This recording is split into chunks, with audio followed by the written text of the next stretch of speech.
Ladies and gentlemen, boys and girls, Fazbear Entertainment would like you to put your hands together for the one, the only, Freddy Fazbear. Rewritten!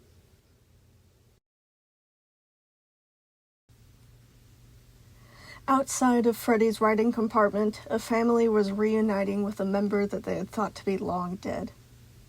But on the inside, Gregory was trying to find a reason why he was still here. Gregory's own hot breath was doing its best to smother him, making his hair stick to the back of his sweaty neck. The puncture wounds where Bonnie had bitten him stung like fire, his right ear a constant shriveled knot of pain, like someone was driving an ice pick into his skull. The sounds of tearful reassurances were muffled in his mind as he stared uncomprehensively at the screen that showed him what Freddy could see. Gregory felt like a ghost, everything inside of him hollowed out and hurting, like he was still stuck in that moment when he saw his brother's body, forced to revisit the horrid scene again and again.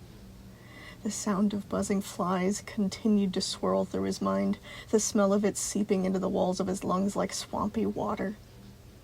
When he was running from Bonnie, all of this had been held back, adrenaline keeping him going, his body refusing to let him die.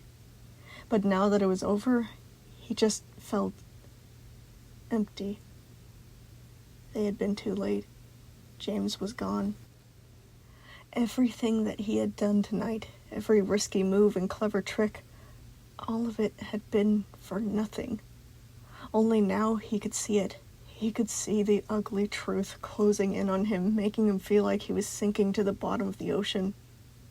James had been dead before Gregory even stepped foot in the Pizzaplex. Outside, he vaguely registered the sound of the grown-ups talking. He raised his eyes to the viewing screen, paralyzed and unsure of what to do with himself. "She's in some sort of office," Moon was explaining, still holding his wounded chest. "There's security doors blocking us out, and she has an electric prod." Bonnie was gathered so close to Freddy, he could only be seen as a purple blob on the left side of the screen. The others were the same. Chica and Roxy lined the corners of Freddy's vision, still clinging to each other, as if afraid that one of them would disappear if they let go. Yellowish fluorescent light lit up the checkerboard tiles behind Moon and Monty, lines of benches and balloons confusing Gregory, making him feel like he was staring right into a dream. A pizzeria. A pizzeria? That word kept bouncing around in the back of his head, even though he couldn't quite grasp it yet. Why were they in a pizzeria? Why was there a freaking pizzeria down here? Gregory felt like he was floating backwards, questioning whether he was actually awake or not. Was he just stuck in a very, very long nightmare? He actually hoped that would be the answer. "But we can just bust the doors down, right?" Roxy said. One of Bonnie's ears crossed over the screen, showing a small earring with a lavender gemstone drop from it. An accessory that looked awfully familiar. "No, we can't," Bonnie said, lowering his eyes in shame. "Her suit is meant to fight us. I watched her make it. I helped her make it. She's been preparing for a situation like this for a long time." The sight of the ancient animatronic was enough to make Gregory shudder. Bonnie's eyes were hollow, his voice drained, shaking and creaking with every movement. Having the chip removed and his mind cleared would not be the end of this. Whatever person this family had known before was gone for good. But at least Bonnie wasn't dead. A startling jab of jealousy ran through him, and Gregory immediately felt terrible for it. No, what happened to James wasn't Bonnie's fault. He knew that, even though anger continued to build inside of him. Gregory began to pick at the bandages around the bite mark. He was kind of glad that he was locked up in Freddy's body. He had no place in this conversation, no place in the entire world anymore. He didn't want to upset Freddy right after such wonderful news. Before anything could happen, a sharp, rapid beeping cut through the air. Bonnie's eyes flared open and he pulled away, the same thought shooting through all of their heads. Bomb. Gregory reflexively tried to get away, but only succeeded in clonking his head against the inside of Freddy's compartment. However, instead of an explosion, a loud crack was heard, coming from Bonnie's bowling ball arm. Gregory watched the screen in horror as Bonnie keeled over, the weaponized arm twisting itself right off. Bonnie cried out in pain as the heavy weapon clanked to the checkerboard floor, cracking several white and black tiles beneath it. "Bonnie!" Freddy rushed to help him stay on 2 feet, jostling Gregory inside. Gregory rubbed at his throbbing head, every inch of his skin tingling as he tried to catch up to what he had seen. "What happened?" Freddy asked, taking on most of the smaller animatronic's weight. "What do I do? What?" She disconnected it," Bonnie stammered, the shock of betrayal coming through as he stared down at his fallen limb. The disconnection must have been triggered remotely, the moment that he turned against her. It seemed to be too much for him to take. Bonnie broke down completely, still clutching the stump of his shoulder as he threw himself into Freddy, sobs racking his body. "Freddy, I don't want to do this anymore. I want to go home." "Of course," Freddy said. "You don't have to do anything more, okay? You could just stay and hide while we go after her." "Go after her?" Roxy yelled. "But we have Bonnie. Let's just go." "We can't leave yet," Freddy explained. "Vanessa will escape and be long gone before we can alert anyone. We have to finish this now." He looked back down to the friend buried in his side. "But you don't have to come with us, Bonnie. You could just sit this one out, okay?" A fluttering of thank yous came as he tried to hide away in his fur, the one arm that he had left clinging so tight to him Gregory swore he could hear it pulling fibers of Freddy's vest loose. Freddy closed his eyes, leaning into him like he was trying to draw some sort of strength from him. But Bonnie helped kill James. Again, that thought intruded on him, coming with a fresh wave of hatred. His fingernails dug into his bandages, and he pulled his folded-up legs tighter to his chest. Why did Bonnie get to survive, but not... No, that's not right. Don't think like that. But Bonnie helped kill him. Gregory screwed his eyes shut, a shaky whimper crawling out of his throat as he buried his face into his knees, feeling every individual tooth mark in his scalp. This had to be a dream, a bad one, a really, really bad one that he would wake up from any second now.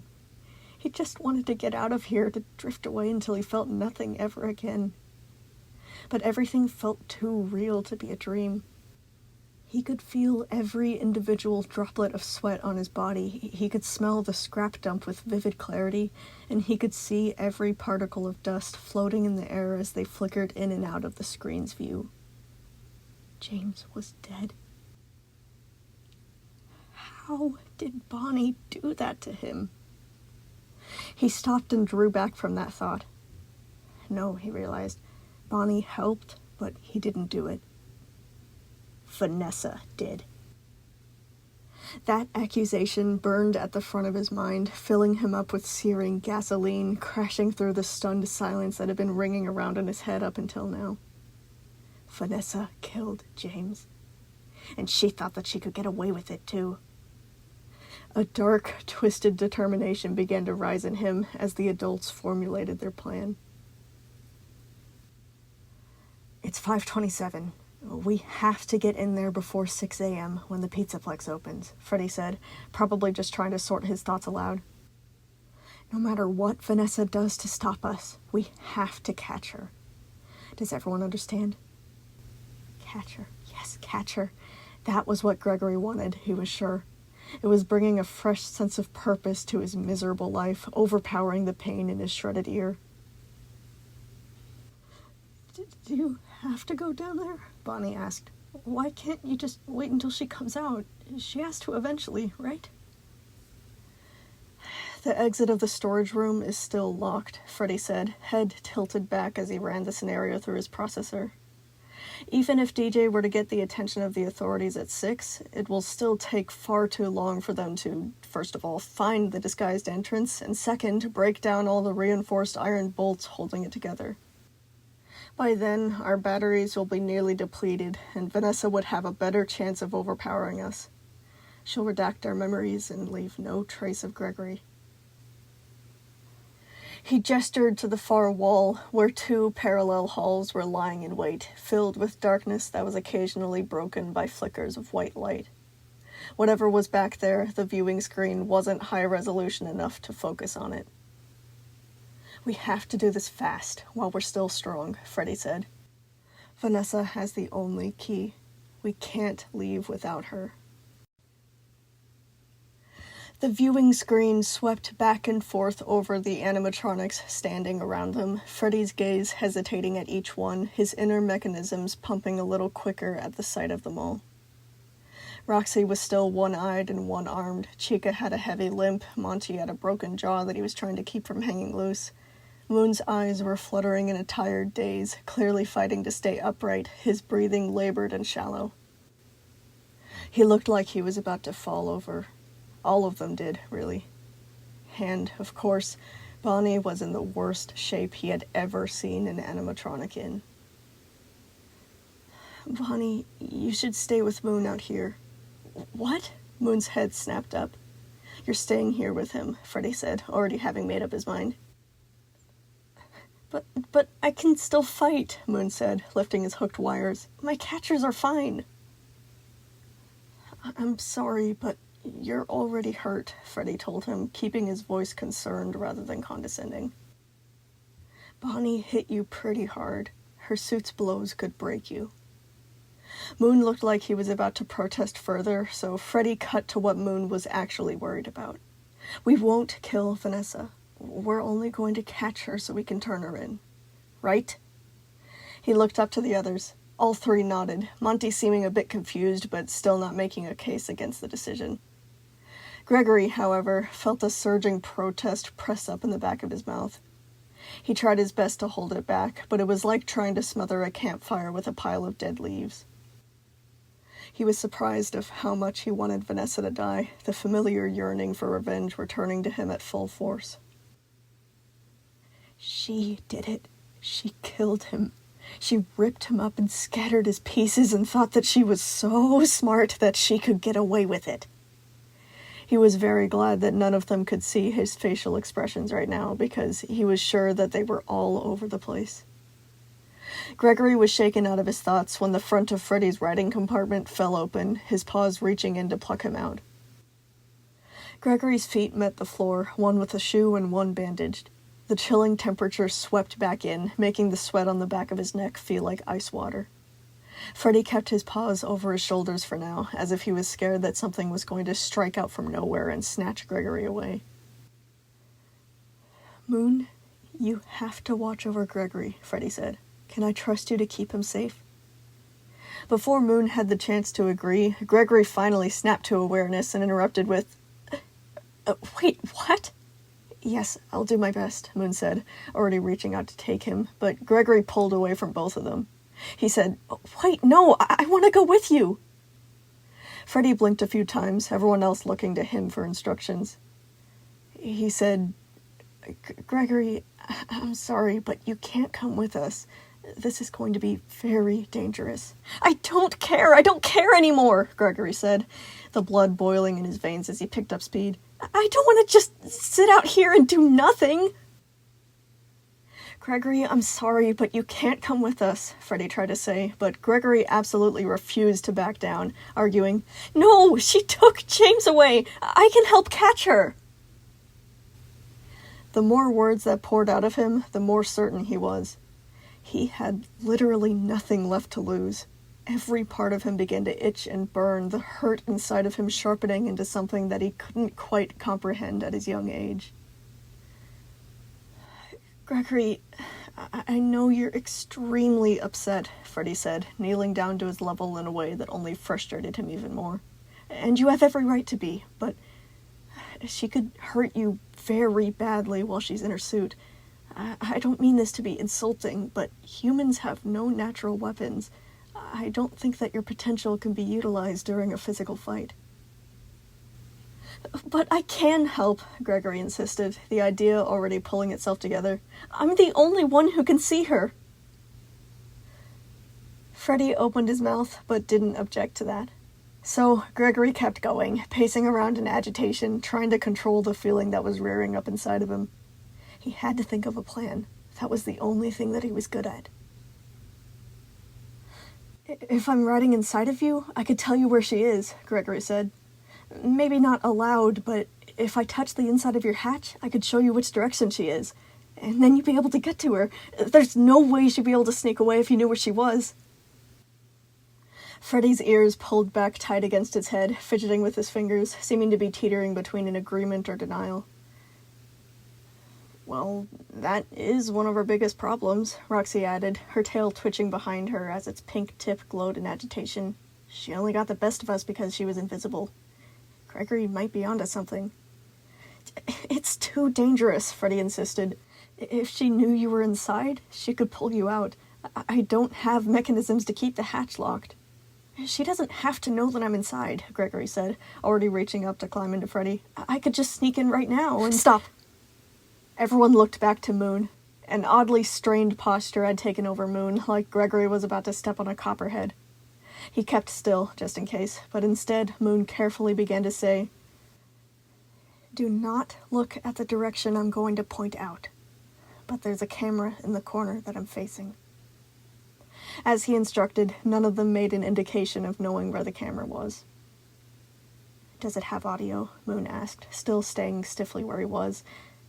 Bonnie shook his head. "He could sneak inside, maybe go behind those curtains over there and make it look like you stashed him there," Roxy said, gesturing to one of the walls. A second, smaller stage stood there in the corner, a semicircle of red curtains blocking whatever was inside from view. A wooden sign in front of it labeled the extra attraction Pirate's Cove, whatever that meant. Wait, no," Chica said, pulling at her feathers nervously. "This all sounds good aloud, but you can't actually be thinking about doing this. He's just a kid." "A kid that kicked your ass," Gregory snapped back. "Gregory!" Freddy warned disapprovingly. He sighed and continued with, "Gregory, look, I'm only concerned for your safety. What if something goes wrong and I get knocked out? That'll probably be her primary goal." "Wait, if she uses the prod, would it electrocute Gregory too?" Chica asked. "Prod?" Gregory had the faint idea that they had said something like that before, but only now was his attention brought to that particular detail. "Oh, the prods were an old method that the guards used to quickly induce a system shutdown if we turn on them," Freddy explained. "But no, the compartment is lined with rubber. It's built to not let the kid get shocked if they have to use it on me. But I still feel like we need a backup plan. What if, worst case scenario, it comes down to her finding you and pulling you out? Then how are you supposed to defend yourself?" A quick scan across the room, and Gregory was already pointing to one of the back walls, saying, "Well, there's a fire extinguisher over there." The others glanced over, and Freddy grimaced, opening and closing his mouth a few times and wringing his hands together nervously. Gregory had the feeling that he was trying to come up with some other excuse. So he said, "Freddy, I promise I'll be safe. I was able to handle myself fine when the others are chipped, and this time you'll actually be here with me. We'll be fighting together." "I mean, realistically, it'll only be until we can take her head off," Roxy reminded Freddy. Seeing Gregory's startled expression, Roxy explained to him, "Oh, if we take her rabbit suit's head off, the costume is incomplete, so the invisibility will drop. We'll be able to see her just like you can." She addressed Freddy again. "We'll only need to get that far with him, and then Gregory can tap out." Freddy didn't give in yet, so Gregory added, "Please, I want to do this. For James." Freddy teetered a bit on the edge for a few more seconds, but he eventually lowered his shoulders with a sigh. "Okay, fine, but if I decide it's too dangerous, I'm taking you right back out here, alright?" "So the kid is getting to go, but not me?" Moon said indignantly. "Your job can be to block the entrance," Freddy said. "If she manages to get past us, you'll be the final line of defense." Moon still looked like he was going to argue, but he eventually lowered his head in defeat and said, "Fine." Gregory worried about what would really happen if it came down to Moon and Vanessa. Would he actually be willing to hurt her? From what he had heard recently, Gregory doubted that Moon would lay a hand on her. Whatever. All the more reason to get to her first. Aware of what the security camera could see, Gregory followed Freddy as he took the small fire extinguisher off the wall, the two of them heading over to Pirate's Cove. Darkness enveloped them as they disappeared inside the curtains, tiny slits of pale light sneaking in through the edges. Freddy opened up his writing compartment, letting Gregory hide inside, handing him the fire extinguisher. The red cylinder was cold to the touch and surprisingly heavy. Luckily, though, he was just barely able to fit inside Freddy with the extinguisher pressing into his side, giving Freddy a thumbs up as the hatch closed. The fire extinguisher jabbed into his ribs, the nozzle painfully pinching at a spot behind his torn ear, but he could deal with it. The compartment shifted around as Freddy backed out of Pirate's Cove. To add to the effect, Freddy even leaned down and waved, pretending to whisper one last word to the person he had supposedly hidden. Every inch of Gregory was tingling with so much emotion he could hardly process it all. Terror fluttered in his heart, his lungs burning and veins scalding, still flashing between overwhelming grief and raging hatred, every joint locked up tight as Freddy approached the others. The two halls that they had faced while standing on the original stage were lying in wait for them, the glossy checkerboard tiles disappearing into a sheet of black. "Me and Chica can go to the left, Roxy and Monty can go to the right," Freddy whispered to them. Roxy and Monty exchanged looks. "I'm sorry," Freddy sighed, knowing what they were both thinking, "but if Vanessa shocks me with her prod, it'll be too hard for one of you to drag me out. Same for Chica. It'll be safer this way." For once, the two didn't argue. Moon moved to the missing wall that they had walked in through, casting his remaining wires across the floor like a spiderweb, the hooks reflecting dull yellow light as they settled.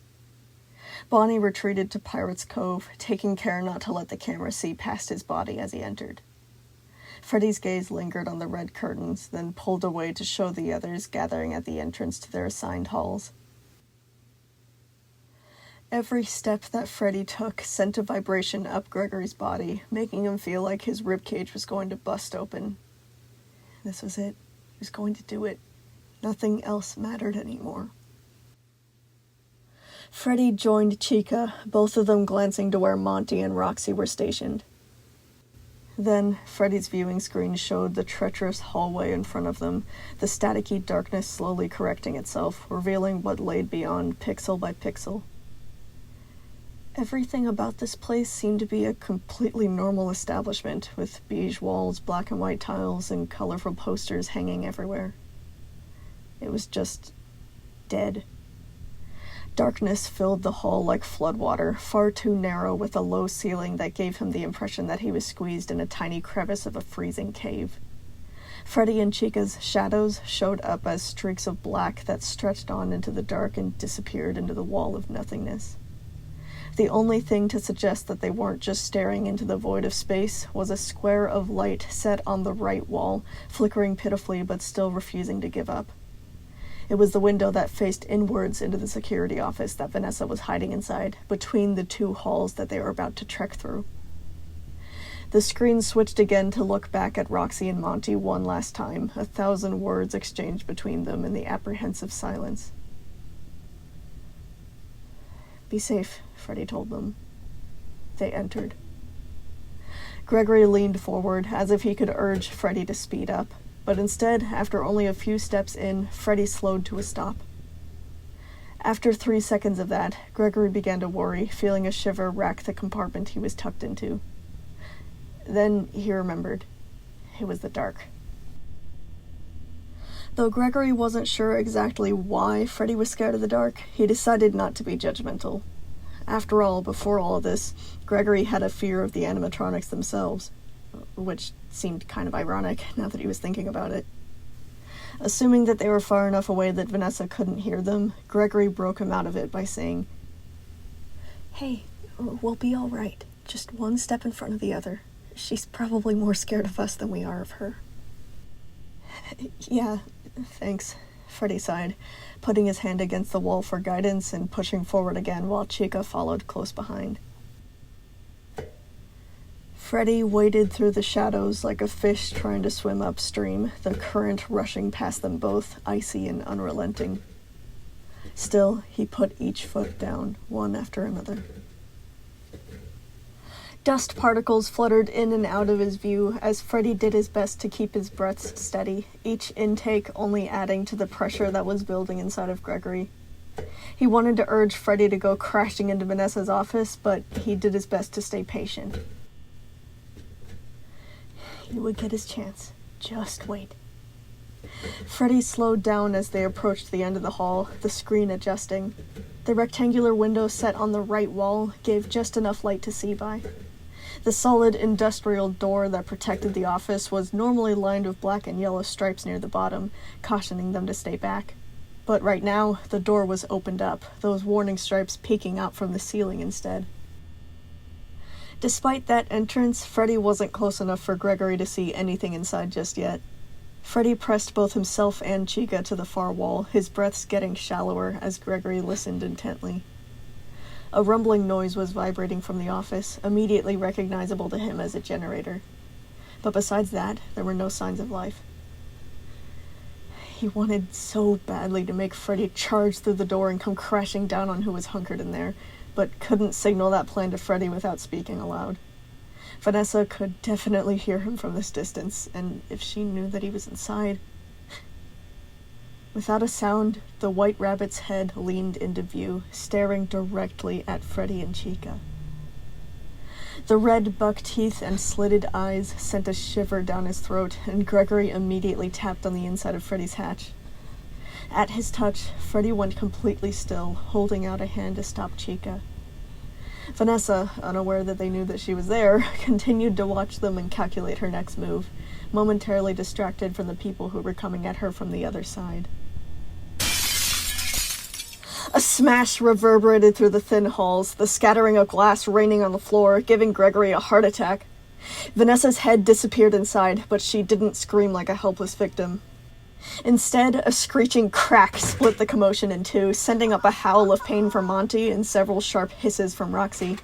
The clattering faded to rumbling silence again, the distant sounds of Monty's cries still echoing against the tiles. Gregory lifted his hand to let Freddy know that she wasn't watching anymore. Chica looked to Freddy. The door was still open, the pale light waiting for them. Just as Freddy was about to brave peeking through the window to see what happened, Chica grabbed him, arms flapping around to stop him without speaking. She pointed back in the direction they had come. Roxy stood in the dining room, her markings on full blast, waving with her handless arm to try and get their attention. She was holding Monty up with her other paw. He was clutching his head, struggling to stay upright. Freddy and Chica retreated, back through the thick darkness and approaching Roxy's circle of magenta light. Gregory wiped his sweaty palms on the front of his shirt, shifting into a better position now that they were abandoning Vanessa's range. "What happened?" Chica whispered to the others. "Are you okay?" "Yeah, I'm fine," Roxy said, looking to the metal gator beside her. "Monty's the one that she got." Monty was still halfway turned away from them, both hands holding his face. At first, Gregory thought nothing was wrong, but after Monty removed his shaking claws, they got to see the extent of his damage.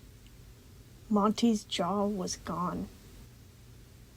The hinges that had been keeping it on were now cracked, a bundle of wires hanging freely from his throat, sparking orange in the shadows.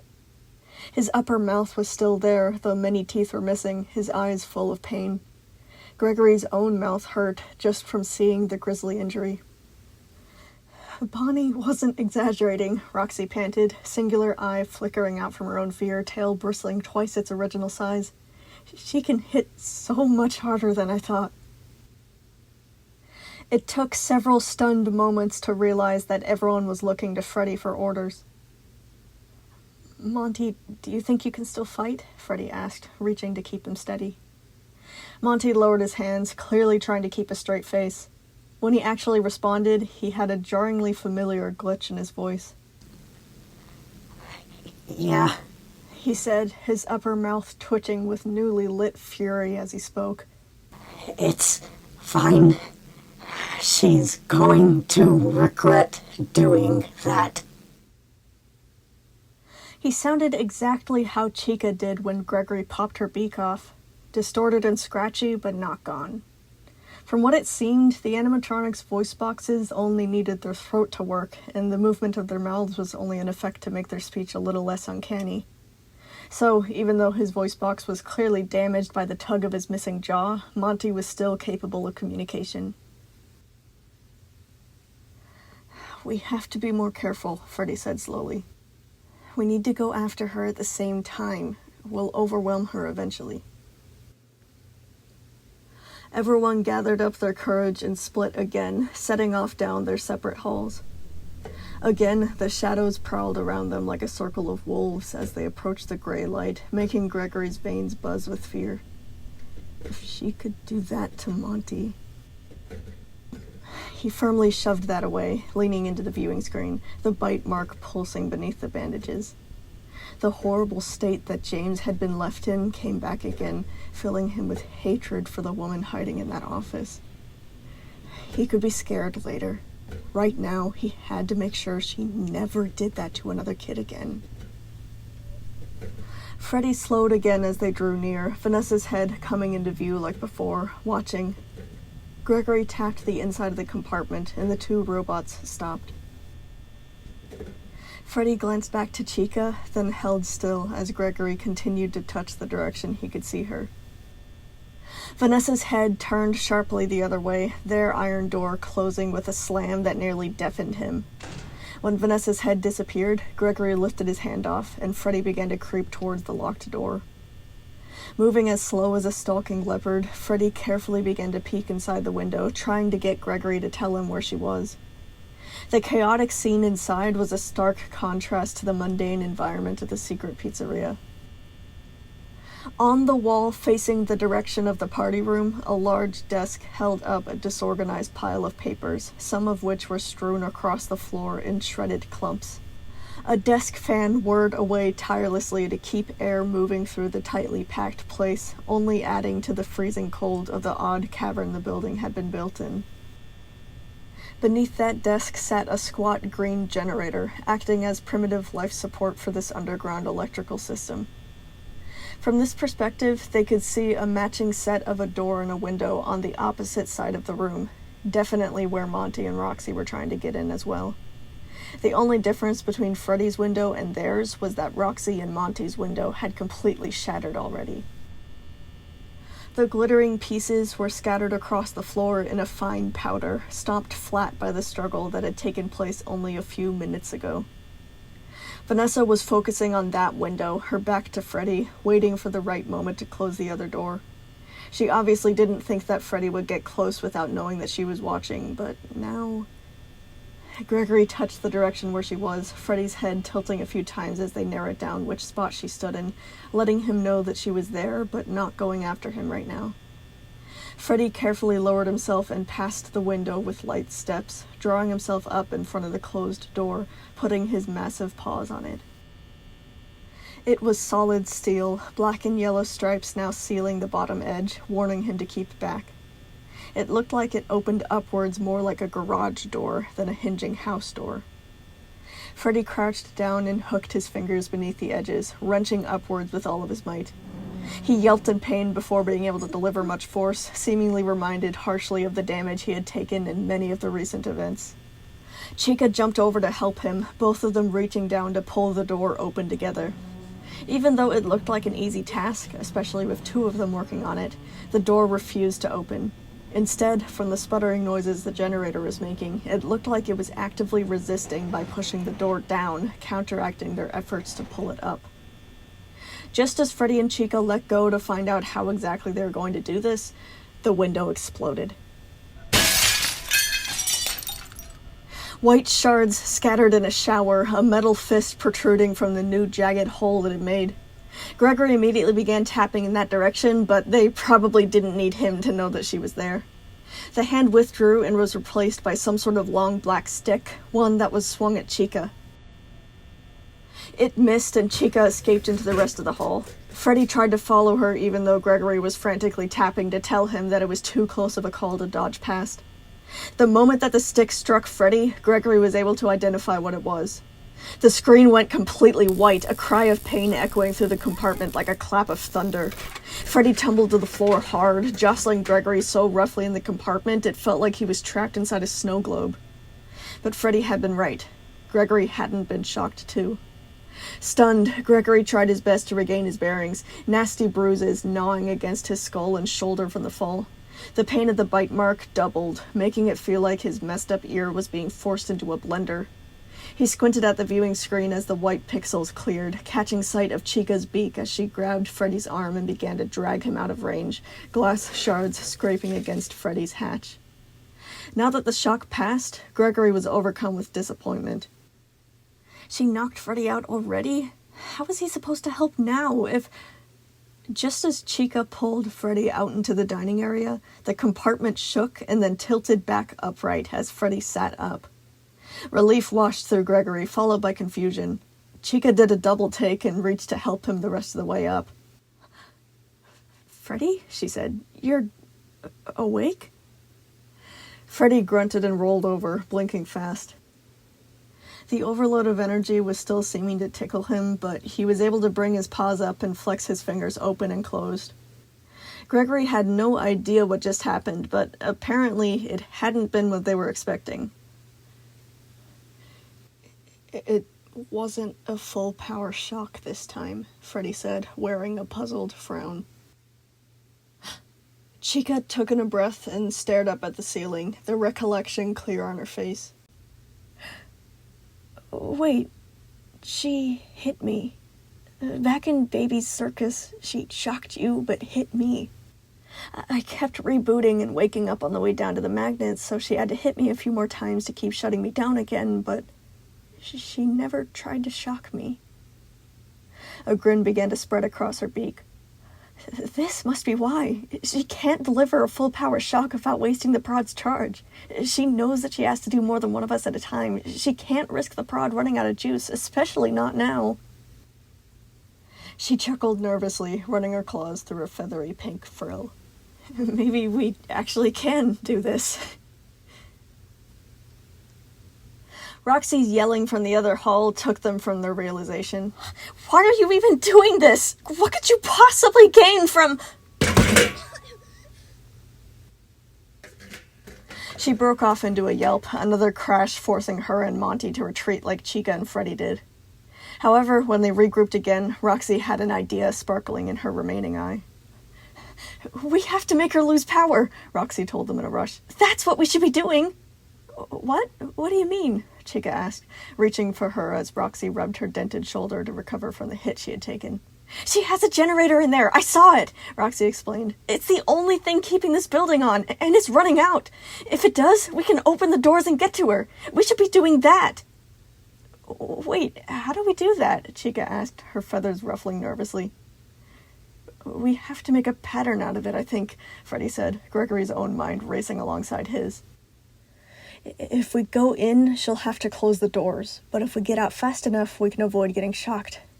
Closing the doors costs energy if they're working to stay down while we pull up on them.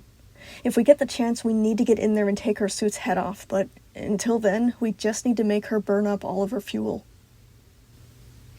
They all snapped their heads back towards the halls as both the security doors scraped back open, waiting for them again like a mousetrap. Falling silent again, they broke apart and set off down their dark halls for another go.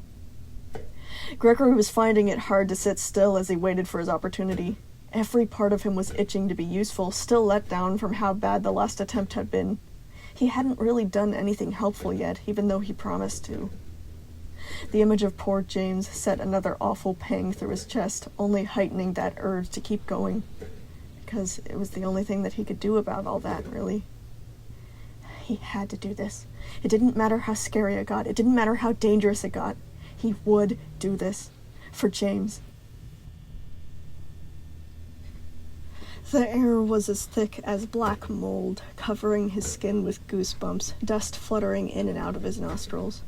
The bite mark burned like a colony of fire ants were trying to chew their way out from beneath the bandages. Still, he was quiet. Both of them were. Despite their effort, before Freddy even touched the circle of gray light, the door slammed closed. Did she hear them coming? Something caught his eye at the top of Freddy's screen. Up in the cobweb-tangled corner was a small, blinking red light. Another camera. Gregory began to tap, immediately making Freddy freeze. He couldn't say out loud what was wrong, so he just continued to tap the top of his hatch until he looked up to the new camera and realized that it wasn't specifically Vanessa's position he was warning him about. Freddy exchanged a glance with Chica, pointing to it. She nodded. Freddy crouched low, which made Gregory tilt forwards in the compartment. Tension rippled up Gregory's back as he readjusted himself, ready to tap at the shortest notice. Freddy prowled carefully towards the serrated edge of the broken window, then lifted his nose up inch by inch to peek inside. At this angle, Gregory saw the top of Vanessa's rabbit ears almost immediately and frantically began to push his full hand inside Freddy to tell him that she was only a foot away from the window's edge. Freddy backed up with a sharp gasp just in time, the prod lashing out at him and missing.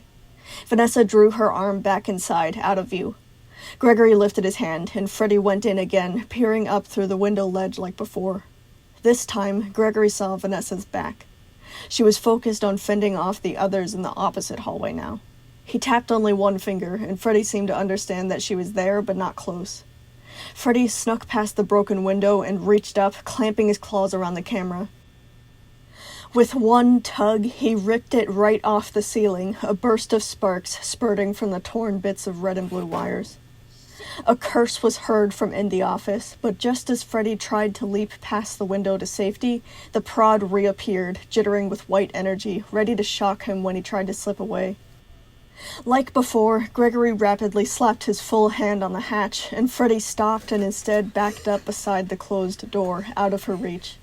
Freddy pressed himself against the corner, clutching the camera close, the prod swinging only a foot or so away from his layers of orange fur, still warned by Gregory's frantic taps to stay back. Right when it seemed they may be stuck there in a stalemate, another commotion began in the opposite hall, the scrabbling of Roxy's claws cutting into the edge of the other closed door. Gregory lifted his hand when Vanessa left to deal with that, and Freddy took the chance to ram himself into their side's door, gripping the bottom edge, trying to pull it open. The generator inside groaned in protest, the humming heat getting worse. It was working hard to keep forcing the door down, draining even more of its power in the process. Vanessa's prod returned, but with Gregory's warning, Freddy was able to jump back before she had the chance to swing at him. Instead, she stabbed into the wall, causing a tiny flurry of sparks, but nothing else. Again, a struggling fight began in the other hall, and Vanessa had to leave. Gregory let him know, and Freddy was about to pull on the door again when a wail of pain from Roxy kicked him into action. Freddy jumped into view of the office, catching a quick sight of Vanessa trying to strangle Roxy through the window and drag her inside. Gregory tapped where she was, showing Freddy the specific trajectory as he tilted his head back and forth like someone trying to align a compass northward. With startling precision, Freddy chucked the broken camera directly at Vanessa's head, drawing a cry of surprise from her that made her let go of Roxy. When she turned to retaliate, Gregory warned him, and Freddy dove past the window back to where Chica was, in the clear. Things were starting to get a rhythm to them, like Freddy had said before. Adrenaline roared through his veins like lava as he continued to press on the hatch for as long as Vanessa lingered by the window. When she retracted to fend off Roxy and Monty, he lifted his hand to tell him that the coast was clear. This time, Chica repeated what Freddy had done after getting confirmation from him that it was safe, yanking at the door. Vanessa's prod slashed out of the window just as Chica tried to turn around and return to Freddy. "Stop!" Freddy called, guided by Gregory's warning. Chica kept back, waiting as Vanessa slowly retracted her arm halfway, seeming to hesitate in confusion. Then her arm fully disappeared, and Gregory stopped tapping. However, when Freddy waved Chica on, the prod struck again and jabbed Chica right in the throat. Chica's form was lit up by a flash, her cry cutting to silence as she clanged to the floor. Gregory pushed where Vanessa's arm was, even though it was far too late. In a burst of unexpected wrath, Freddy lunged at Vanessa. He clawed at the edge of the window, knocking several shards off like old icicles, lashing out where Gregory directed. Vanessa stabbed the prod into his chest, and Gregory braced for impact, expecting the screen to go white again. But it didn't. Nothing happened. Vanessa seemed to realize what was going on at the same time Freddy did. The rod was out of juice. Taking his chance, Freddy closed his jaws on the rod and snapped it in half like a pencil. Vanessa cursed furiously, raising up her other hand to punch. Gregory slapped the direction she was aiming for, helping Freddy expertly avoid the blow, her knuckles instead causing the last clinging pieces of glass to fall from the frame. He caught sight of the prod's two halves clattering to the floor as he directed Freddy away from Vanessa's line of sight. Freddy didn't waste time, taking a hold of Chica's collapsed body and dragging her back out of range. "I broke the rod!" Freddy started yelling, raising his voice so hopefully it carried to Roxy and Monty. "I broke it! The rod's gone!" There was no sign they had heard. When he made it to the dining area, gasping and stumbling, he didn't see either Monty or Roxy. He called out, "Roxy? Monty? Where are you?" No response. Terror began to pound from deep inside of Gregory like an incoming earthquake, the same feeling probably happening tenfold to Freddy. Freddy put Chica down and leaned into the other hall, staring through the dark. Misshapen lumps were piled beneath the shattered window. A tight coldness gripped his chest as both of them tried to figure out what exactly they were looking at. When the screen adjusted, it was clear what happened. Roxy and Monty were unmoving. Freddy left Chica and began to sneak down the awful, shadow-choked hall, while Gregory kept a cautious eye on the empty window. Freddy didn't receive any taps, so he continued, shrinking from a walk to a crawl, not breaking eye contact with the window. There was nothing to alert him to, which was somehow worse. Gregory listened, trying to quiet his frantic breaths. There were no sounds from the office except for the rumbling of the generator and the whirring of a desk fan. Freddy nearly sank on all fours as they grew closer and closer, making Gregory strain to stay upright, the cold fire extinguisher throbbing against his heartbeat's fluttering pulse. Freddy seemed to reach his limit, coming to a full stop only a few feet from the broken window. Gregory did not move, every tendon in his body coiled like a spring, waiting and waiting. But Vanessa didn't strike yet. So Freddy began to reach both arms as far as they could stretch, still leaning away, his casing shivering as much as Gregory was. Freddy managed to snatch onto Monty and Roxy's tails, retreating as fast as he could, dragging the two to safety with the irritated squealing of metal against tile. Freddy left the stinging black void behind with a sigh, his entire writing compartment still trembling around Gregory as he made it back into the dining area. Ghostly yellow light bathed the three unconscious robots like they were in an old movie, clearly showing the dents in Roxy and Monty's heads as well as the burn mark on the side of Chica's neck. Still, Freddy put his hands on the figures piled around him, shaking them, trying to wake them up. Freddy felt Roxy's hair touching her scarred face. A shudder ran up his body as he brushed against the frayed wires from her torn ear. He found Chica next, but her beak was still and limp. He avoided touching the dangling parts where Monty's jaw used to be, finding him to be motionless as well. Fear constricted tighter and tighter in Gregory's insides as he realized what this meant. He and Freddy were the last ones. Well, except for... Moon still stood on the stage, watching with horror plastered all over his face. Freddy glanced to him, then gave a wary thumbs up, waving for him to stay where he was. Gregory really hoped that Moon wouldn't end up actually having to fight Vanessa, but it was really starting to look like it might come down to that if Freddy got knocked out too. Sure, the prod was gone, but Vanessa had been quick to resort to blunt force. Freddie turned his gaze back to the two black halls. The memory of what she did to James assaulted him again, more vivid than ever. The realization that if they got caught, Vanessa would be doing the same to him weakened Gregory's courage for just a moment. He tried his best to endure the fear. No, he couldn't just get scared when he thought of that. He had to get angry. He said it before and he would say it again. If Vanessa thought that she could get away with this, she had another thing coming. Still, even though Gregory was riled up and ready to go, Freddie still didn't take a step. Gregory could feel his own resolve flickering and peeling off already, desperately trying to keep his head above the floodwaters of despair. He couldn't get scared. He couldn't start crying. The way that James must have died alone and terrified while Vanessa stood over him, and Gregory had to be strong for just a little longer. "Hey," Gregory whispered to Freddie. "We're going to be fine. She can't take both of us at once." Freddie shifted his weight around and gave a nervous chuckle that held no trace of amusement. He took in several steadying breaths and pressed onwards into the impenetrable shadows of the right hall. Every pore on Gregory's skin was tight with goosebumps, flames raging inside his ribcage until the bones felt charred, every heartbeat as prominent as the ticking of a time bomb. He became very aware of the fire extinguisher tucked against his side, overcome with the urge to smack her over the head with it. Freddie's legs kept pulling up as if they wanted him to stop, but he kept his gaze level, trying to focus on the light ahead. Gregory kept a close eye on the broken window, his nose touching the screen, waiting for any sign of Vanessa. They slowed, closer, closer. The rumbling of the generator sounded like a cacophony of flies, the smell of rotten meat returning to him and trying to knock him off balance. Gregory held on with everything that he still had, grinding his teeth, the hatred building inside of him.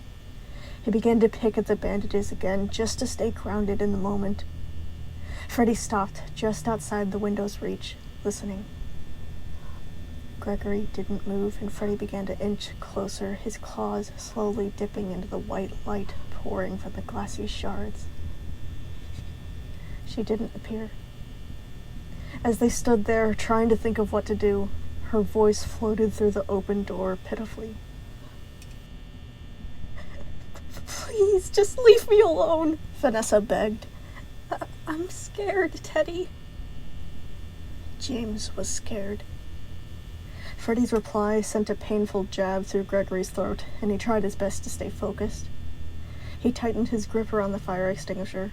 It was a last resort, but he wanted nothing more than to bust out and break her kneecaps with it. When she saw that it hadn't worked, the pathetic crying in her tone disappeared completely, like it hadn't been there in the first place. "Do you really think I enjoyed killing James?" she challenged. "Do you actually think that I just did it for fun? I felt horrible after doing it. I've been getting nothing but nightmares since." It took every ounce of Gregory's willpower to keep his outrage quiet. Luckily, Freddie told her exactly what Gregory was thinking. "You still did it. You still killed him." "I had to," she began to argue. It was the only way to get real results. It would have all been for nothing if I stopped." "You still did it," Freddie repeated. "You have no idea what it's been like for me," Vanessa began to whine. "It's ridiculous how Jerry's been treating me. He thinks I can't do anything right. He's been keeping me trapped here for so long. I just want to prove him wrong. He did this to me. It's his fault any of this even happened." Freddie's answer didn't change. "You still did it." "It was only one person," she said, an edge of desperation leaking through. "That doesn't make it any better," Freddie replied. "You still did it." "Look, I'm sorry, okay? I already suffered for it," she said. "I'm never going to forgive myself. I'll probably go to hell once I die. Don't you think that's punishment enough?" No, you still murdered James, Freddy said, unmoved. Nothing will change that. A long pause. Are you actually going to kill me over this? Vanessa asked. No, Freddy said. I'll let the authorities decide what to do with you. You're not one of us anymore. Just as those words left his mouth, there was the crank of a lever. Vanessa turned the lights off out of her own free will. Darkness immediately collapsed on top of them like a mountain caving in, the shadows crushing him, pinning him down. It was so quiet now. It was like they had been plunged underwater. Without the generator's roaring presence, the sound of Gregory's breaths and Freddy's machinery cut through the air like an arrow, making them both suddenly aware of how much noise they had been making. The first thing to come into view was the eyes. A bloody red glow emanated from inside the rabbit's head, outlining the grinning mouth and the slitted pupils like some twisted jack-o'-lantern. Those features appeared to float against a pitch-black silhouette that stayed so still he thought he might be staring at a poster on the wall. She was right there, just inside the open doors, but Freddy couldn't see that. Gregory pressed at where she was, trying to push for him to launch forward, but it seemed that Freddy couldn't move under the weight of the darkness. Not an inch. Instead, Freddy stared into the endless void, beginning to shiver, his breaths getting tighter and faster. Gregory picked up on a detail that only confused him. Now that he was back inside Freddy, he could hear the heartbeat again, quick and panicky. He wasn't sure exactly what that meant, but he forgot it immediately when Vanessa made her move. She took a slow step back. The noise was noticeable without the generator's hum. Gregory pushed again, harder this time, and Freddy was broken out of the trance. He lunged through the door, claws extending, the red light rushing up to meet them. Gregory barely had time to brace before they collided and tumbled down hard onto the floor, the scraping of metal ringing through Freddy's riding compartment. Gregory's face smashed into the screen at some point, but he did his best to blink away the tears and keep watching, knowing that things were about to get ugly. He saw Vanessa's sharp white shoulder, one of her legs kicking out at Freddy, her red talons extending and rearing back on the right. Gregory frantically slapped the right, and Freddy pulled back his head just in time, dodging the swipe. That advantage didn't last long, though, with such close quarters. A bang struck the front of the compartment, making Gregory's head hit the back wall, the pain of the bite mark nearly making him scream. Freddy let go of her, rolling away, catching sight of her legs, skidding around the corner and escaping through the other hallway. The front of the hatch opened up just a crack as Freddy looked down to check if Gregory was okay. Gregory cupped a hand around his shredded ear and gave him a thumbs up, insisting on pointing in the direction she had fled, hoping to non-verbally signal to him that there was much more important things going on right now. He closed the hatch, got up again, and pursued her. But of course, trying to do that in almost complete darkness made them lose a lot of valuable time. He immediately smacked into a wall, dragging himself along, tripping and plunging through the dark like he was drowning in a storming ocean.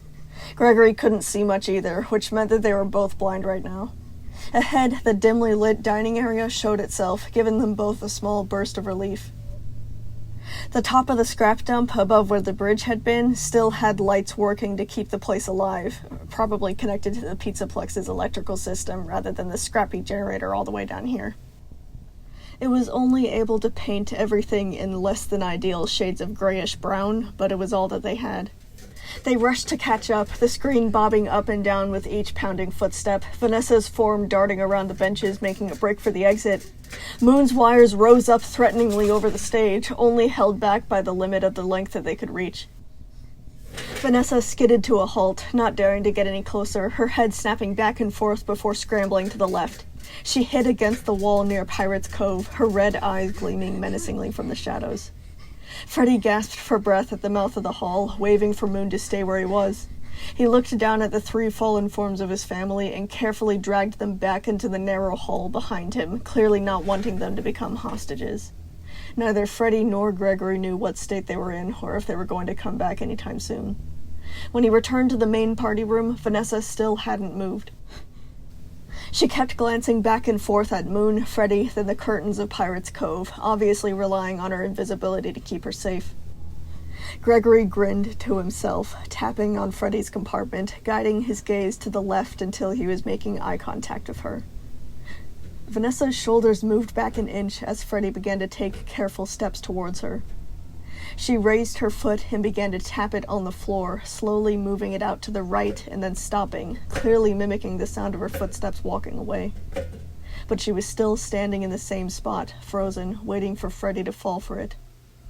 At first, Freddy turned, trying to follow the sound, but Gregory kept pressing in the other direction, and Freddy soon saw through the misdirection and kept approaching.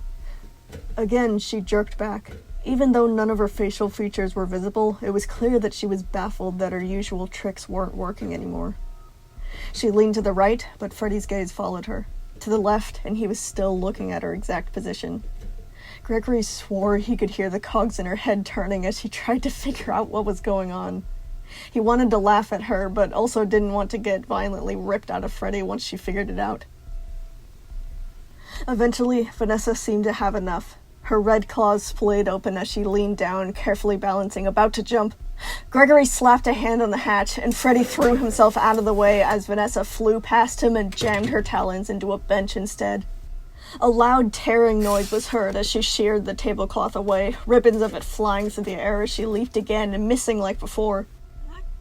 She fell on her face in a rather satisfying way, trying and failing to recover. As Vanessa struggled to get up, Gregory pressed at the hatch, and Freddy crashed down on top of her. Several loud bangs startled Gregory, gravity sweeping to the left and then the right as they grappled. The screech of metal against metal grated at his eardrums, the fire extinguisher jabbing him painfully in the lung. He tried to stay upright and watch the screen, catching flashes of her red eyes, her sharpened elbow plating, the bottom of her metallic foot as it kicked Freddy in the face. It was much more difficult for Gregory to guide Freddy through this part, but he tried anyway to warn him when she reared back to pound her fist into him. A table was flipped over, the glossy checkerboard tiles were smeared with tufts of pulled fur, her pointed knee curled up, about to kick again. Gregory thumped a warning, and Freddy let go of one of her arms, pulling his head back to avoid the armored foot. Freddy still had a hold of one of her wrists and was clearly trying to restrain her, but Vanessa only fought back even more viciously the longer that he held on. She got her legs beneath herself and wrenched back, dragging Freddy several inches across the floor, the jutting scrape of each tile sending vibrations through Gregory's skeleton. He had no time to give a warning before Vanessa began to beat at Freddy's head, slamming him up and down to stun him, pulling again. Freddy was forced to let go when she jammed her heel into the back of his hand, making him instinctively curl the appendage close to his chest, staring up at her from the floor, half of her rabbit face in view, fists clenched together, raised over her head, about to... Gregory tapped frantically, and Freddy rolled out of the way just in time, the tiles shattering where her iron hands had been brought down. Free now, Vanessa bolted out of view, and Gregory lifted his touch, letting him know that he could get up. Freddy began to raise himself, but a painful-sounding crunch came from somewhere inside of him, and he fell again. Fear clenched in Gregory's belly as Freddy held onto a nearby bench for support, shakily staring out across the room, trying to find her again. Vanessa was lingering around the back wall, watching Moon's web of wires tentatively, coming to the same conclusion as before. It would be impossible to pass him by without getting caught immediately. Gregory tapped, letting Freddy know where she was, but didn't urge him forward yet. Vanessa was still thinking of her next move, her rabbit head turning back and forth, judging her options. When she made eye contact with Gregory through the screen, he had to suppress a shudder. He wasn't sure if Freddy could handle another round of her. Just like before on the falling bridge, Gregory was horribly reminded of the mortality of his caretaker. Sure, Freddy was big and strong, but he was not invincible. He was scared too. When Vanessa began to move, it was almost soundless this time. She was keeping each step light and slow, enough that he wondered if the screen was buffering somehow. Then, following her gaze, he figured out where she was trying to sneak towards. The halls where Chica, Roxy, and Monty were. Gregory restrained himself from tapping just yet. What would happen if Freddy just attacked her again? He'd just get beaten up and eventually fall apart. Vanessa's suit was literally made for this, but Freddy was only built with the afterthought of security. They couldn't just charge on blindly. They needed to be smart. So Gregory lifted his chin and whispered as quietly as he could. Pretend you don't know where she is. Freddy went still, and Gregory tapped to show him where she was and where she was heading. Once Freddy understood what she was about to do to his family, he sprang forward with renewed strength. Gregory grimaced, leaning back, and Freddy slowed down, connecting what he'd told him to the situation, the plan clicking for him too.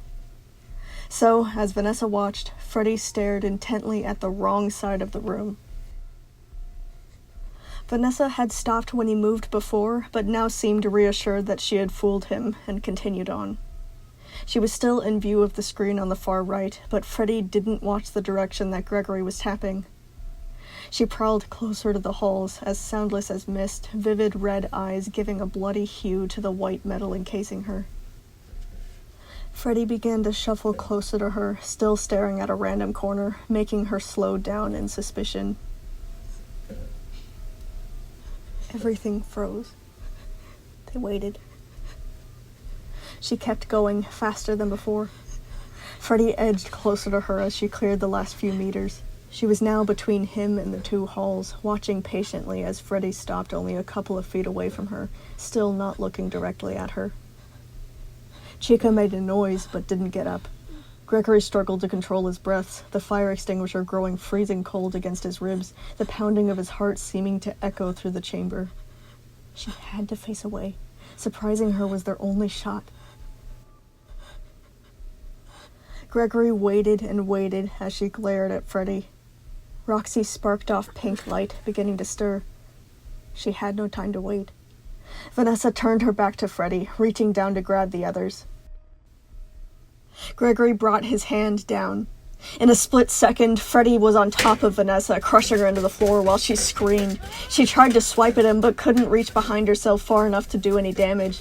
For a few adrenaline-filled seconds, Gregory was swept up into the glee of seeing her down, thinking that they would actually survive this.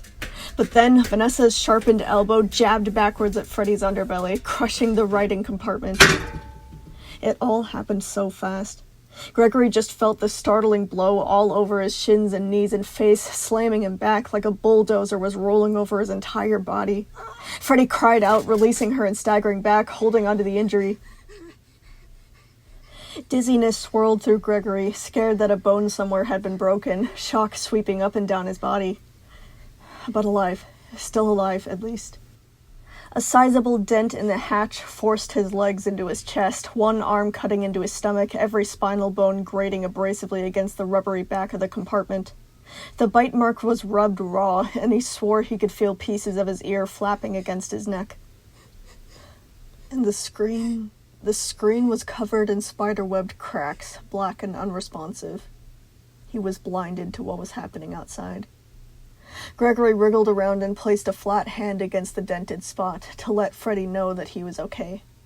But before anything else could happen, he heard the clang of Vanessa's gauntlets connecting with Freddy's face, followed by a deafening thud as Freddy collapsed.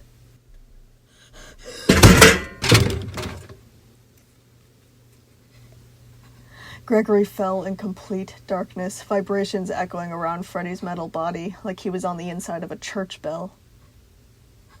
The fizzing black screen stared right back at him, glassy shards glinting as if laughing at his predicament. It stared for so long, he began to wonder if he had died. It wasn't too hard to believe right now. He couldn't hear anything, couldn't see anything. He was totally gone to the world, no evidence of the Pizzaplex or any other living thing. Freddy was down. It took him a few moments to register what all this meant. He kept expecting, then hoping, then praying for Freddy to get up again. But he was knocked out clean. Or at least the robot version of being knocked out. A system shutdown, he believed, from the degree of his processor's sudden damage. Gregory was alone again. That thought sent a fluttering terror through his chest, like his heart was thrashing against the walls of his ribcage, begging to be released. He waited, listening intently, his skull pounding tight like he was wearing a bicycle helmet that was several sizes too small.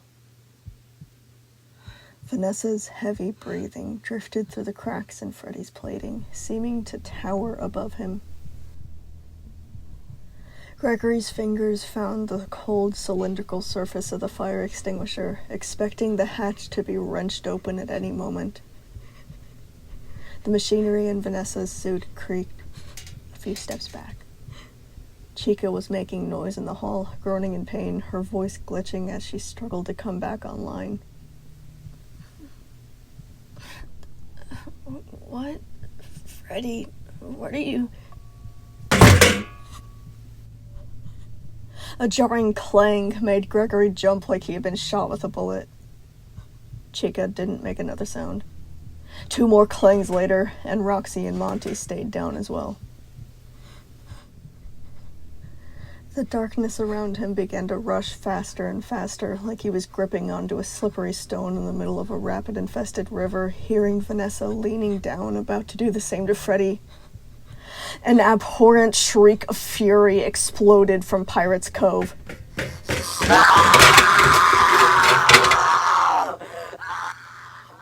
If it wasn't so loud, Vanessa would have heard Gregory's gasp of surprise as the weight of the scream's bearer slammed into her and threw her off of Freddy. It was Bonnie. Still tingling with shock, Gregory listened as Bonnie and Vanessa fought, the unbearable squealing of metal and rust slicing through his ears like pins and needles. Loud thumps and crashes swung around the room, unintelligible yells pouring from both of them. Bonnie must be fighting with his detached bowling ball arm. Even though it wasn't connected, that didn't mean that it couldn't be used as a weapon. "Why did you do this to me?" Bonnie shouted to her, his voice spazzing unevenly. "I thought you were my friend. I thought..." Bonnie was struck, a scrape digging across the tiled floor as Gregory stared on to the unresponsive black screen. "Yeah, I was your friend," Vanessa spat at him. "Don't pretend this is my fault. I saved you from the scrap dump. I told you the truth. I kept you alive. And after all that, you betrayed me for these people." Bonnie was struck again and again, unable to recover or retaliate properly.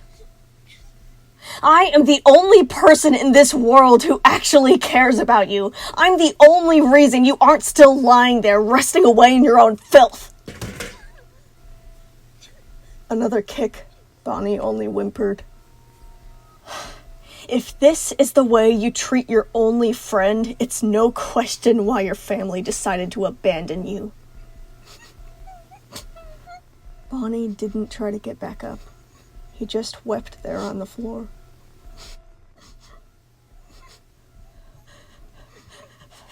Fanny, no, please," Moon began to say from across the room, still rooted on the stage, but Vanessa didn't act like she heard him at all. Gregory sucked in a breath and held it, pressure squeezing every inch of his body, sweat trickling down his face to the line of his shirt. Vanessa's clunking footsteps drew closer, and he pulled the pin out of the fire extinguisher, bracing for it. But she walked past. She was heading towards Pirate's Cove. The flapping of the curtains, followed by her confused "what the," made him realize who she was looking for. Moon didn't know the others too well, but if she held a kid hostage, he would do anything for her. Adrenaline crackled up his body like electricity as he listened to her shuffle around the curtains, searching, finding nothing, turning around, approaching Freddy. Gregory couldn't stop shaking. Tears began to leak down his face. He wanted to break down or give up, to just get it over with. He pressed his head against the broken screen, a tiny cut opening on his forehead to join the bite marks. No, get a hold of yourself. The image of James forced itself to the forefront of his mind. He tried to glare through it, to focus on the approaching metal footsteps, to focus on the wretched woman who had taken his brother away.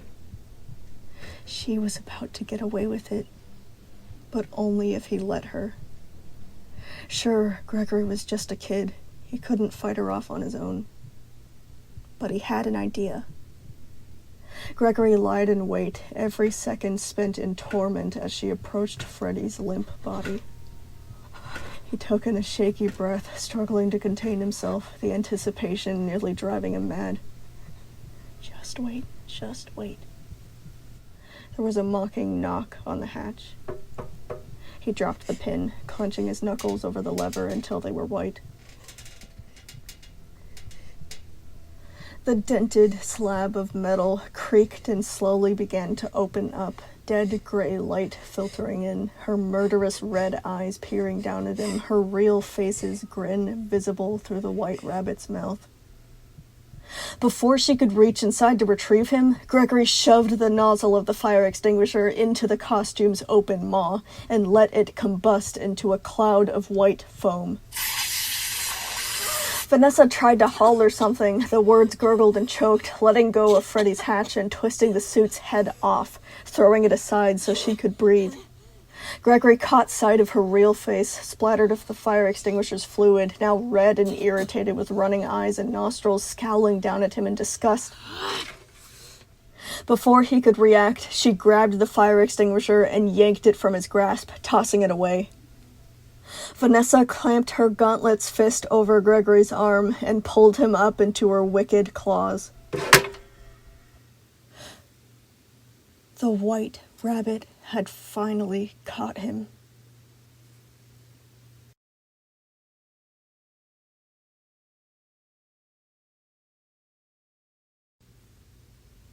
December 7th, 2081. Project Security private email. To Victor Miller from Vanessa Miller. Subject stop. Don't you dare use that thing on yourself. It's not ready and you know that. If you want to test it out so bad, we could just take someone else as a donor. Just please wait a few more days until we get back home. I see what you were doing now. Please don't do this. I'm sorry.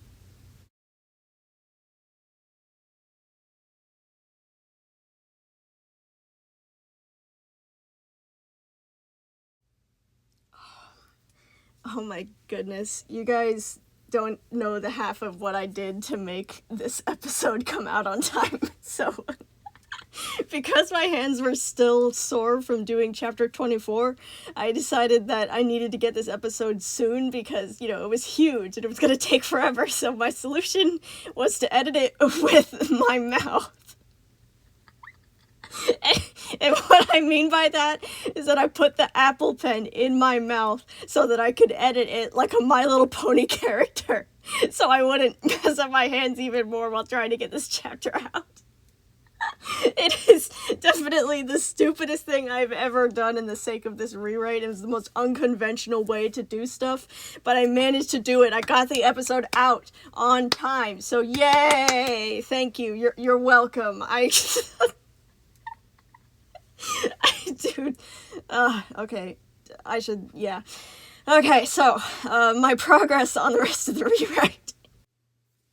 Okay, so, my progress on the rest of the rewrite, I tried to do chapter 28, like, writing it, but I had to stop in the middle because chapter 28 was a lot longer than I thought it would be, and I didn't want to hurt myself more, so I'm just gonna wait until finishing that once I get my hands healed again. So, we're on chapter 26 next, right? Yeah, chapter 26 next. I have already written that. I just need to voice act it, then edit it, then like add all the sound effects and all that stuff. And because with the schedule that I have, I think I'll be done with chapter 26 on time in 2 weeks. So yeah, that's it. I think that's all I had to say. Yep. Okay. Bye. Hopefully I'll get chapter 26 done without having to use my mouth again. So cross your fingers. Bye everyone. Thanks for watching. Woo.